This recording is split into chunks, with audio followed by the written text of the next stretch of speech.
అదే అంటున్నాను సార్. ఇప్పుడు జగన్ గారికి 11 సీట్లే ఉన్నాయి అని హేళన చేసే వాళ్ళకి జగన్ అసెంబ్లీకి వస్తే ప్రతిపక్ష హోదాలో కూర్చుంటే మీకు పోయేదేముంది?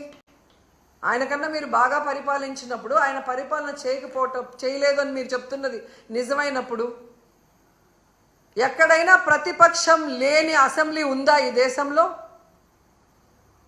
ఒక్క ఆంధ్రప్రదేశ్లోనే.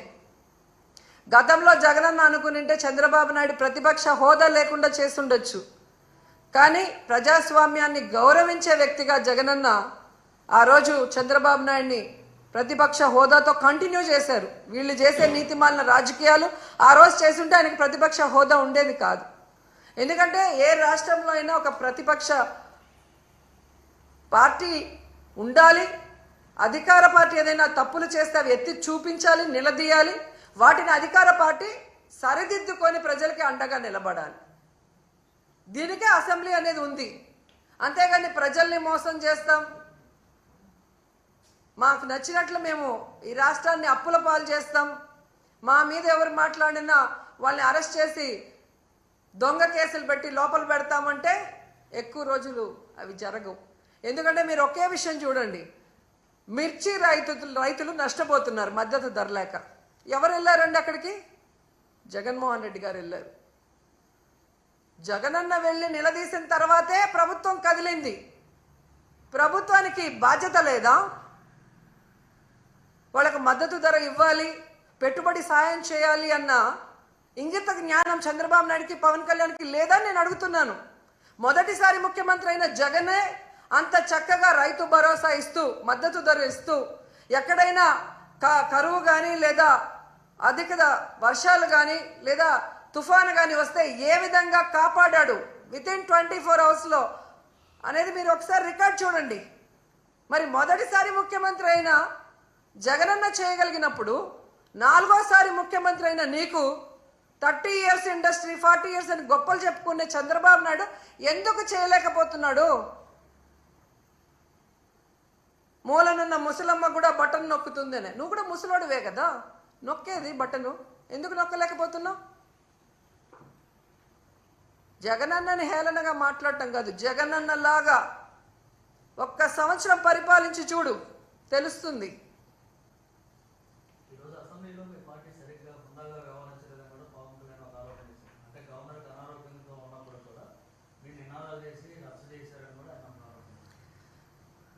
ఏమని చెప్పారు?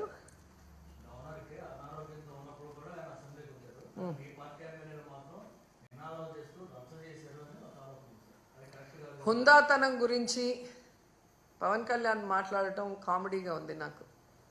ఎందుకంటే ఒక సినిమా ఇండస్ట్రీలో పవర్ స్టార్గా ఉన్నప్పుడు అది వదులుకొని పాలిటిక్స్కి వస్తే సర్వీస్ చేస్తారని ప్రజలు నమ్ముతారు.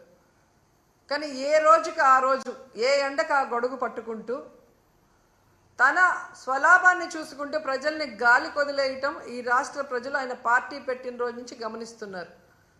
ఈ రాష్ట్ర ప్రజలకు కానీ, నీ పార్టీ నాయకులకు కానీ, మీ కులం వాళ్ళకు కానీ మీరు ఏం చేశారని చెప్పండి. ఒక్కసారి మీరు ఎలక్షన్లో మాట్లాడిన వీడియోని ప్లే చేసుకోండి. దాంట్లో ఇచ్చిన ఒక్కటైనా ఈరోజు మీరు చేస్తున్నారో మీరు చూడండి. రౌడీల్లాగా అరిచేది మీరు, హుందాతనం లేకుండా జగనన్నని ఏది పడితే అది మాట్లాడేది మీరు. మళ్ళీ మాకు మీరు నీతులు చెప్తా అంటే ఎంతవరకు కరెక్టు? ఈరోజు గవర్నర్ గారి మీద గౌరవం ఉంది కాబట్టి జగనన్న అసెంబ్లీకి వచ్చారు, వచ్చి వినేసి బయటకు వచ్చాం. మీరు ప్రతిపక్ష హోదా ఇస్తే వచ్చి మీరు ఏం తప్పులు చేస్తున్నారు, మీరు ఏ హామీలు ఎక్కొట్టి ప్రజల్ని మోసం చేస్తున్నారో క్లియర్గా చెప్తారు. జగనన్న చెప్పేది తప్పంటే మీకు టైం ఎక్కువ ఇస్తారు కదా, అప్పుడు నిరూపించుకోండి.